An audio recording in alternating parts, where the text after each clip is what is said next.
whether it's coming to an Alzheimer's support group or support group of any other kind, but they need that. And educating yourself about the disease. If it's a form of dementia, educating what the symptoms are, to know, hey, this is what's going to happen, not go through it and then say, well, what is this? Why is this occurring? And then you later say, oh, I guess that's a normal part of the disease. So current treatments that are available today, there are 3 that help with mild to moderate symptoms: Aricept, Exelon, and Razanine. And then also there's one called Numenda, which helps with moderate to severe. And usually they couple Numenda with,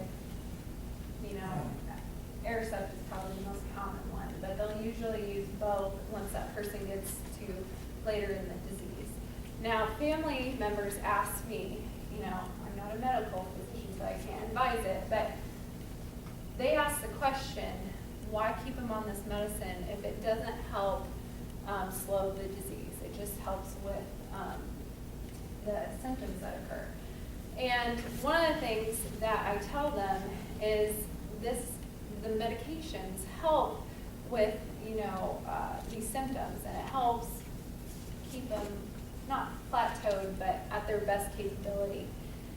And a lot of times, medications are expensive, and some family members choose to take them off the medications, and they'll see this rapid decline.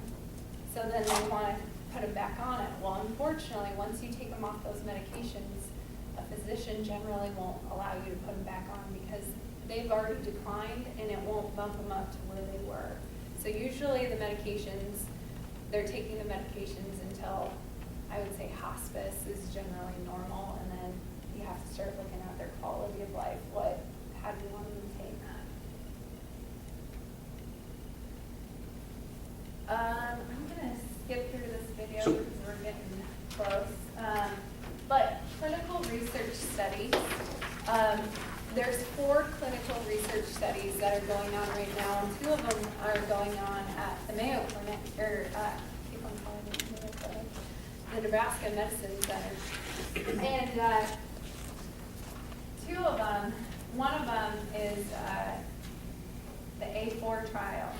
And that is taking a PET scan of your brain, and it's giving a chemical that hooks onto these proteins that occur in somebody who has Alzheimer's disease. And usually there's an overproduction, or or they can't eliminate them. And so usually these proteins are all in the brain. And so you'll see somebody who has a normal brain, and then somebody who has Alzheimer's disease.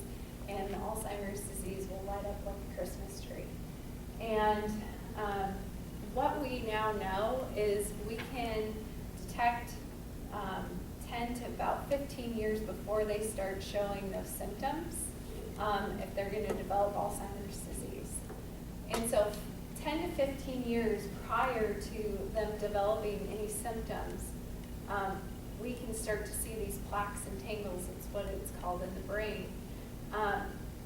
Anyway, I really wanted to get into this study. However, it was only for 65 and older, and I didn't quite make it. But it's really interesting. Our research is now going to, is now looking at, can we maybe delay it, or can we stop this from happening? And what we did was we looked at heart research and all the research on, strokes and heart attacks, and if we can prevent it from happening, prevent that damage from happening, it's much beneficial, because once the damage has happened, it's so hard to reverse those side effects that come with that. And so that's what we're trying to look at, is can we prevent this from happening? And the A4 trial is giving medications, and they can test like multiple medications ahead of time to see if those plaques and tangles, are they continuing, or are they slowing down, are they stopping, disappearing? And so it's really interesting, and I don't think scientists have been that excited for this research. So it's really organization offers a variety of programs and a variety of services for people who do have a form of dementia. Anyone who is interested in more information, we do educational programs for family members and for professionals. We have a 24-hour helpline that links you to master level clinicians. So usually when a crisis situation happens, it's not from 8 to 5, Monday through Friday. It's usually on a holiday. It's usually, on a weekend. So you're able to talk to them 24 hours a day. We offer information and referrals, care consultations, so anybody can come into our office and I can sit down with them, help educate them on the disease, or help link them to different community resources if they need help with legal matters, get them to an elder law attorney, or financial matters. We have support groups. We do have an online community, alz.org.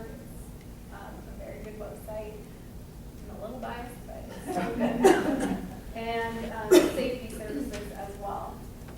So different things that people can do to get involved is we have an Alzheimer's, Walk to End Alzheimer's. We have 16 walks in the state of Nebraska that we're in charge of. We also have the longest day, and the longest day, the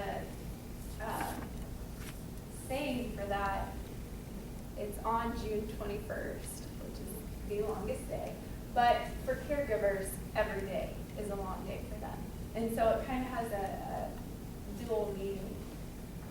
So the longest day, people can join, have a team, and they can do different activities throughout the day.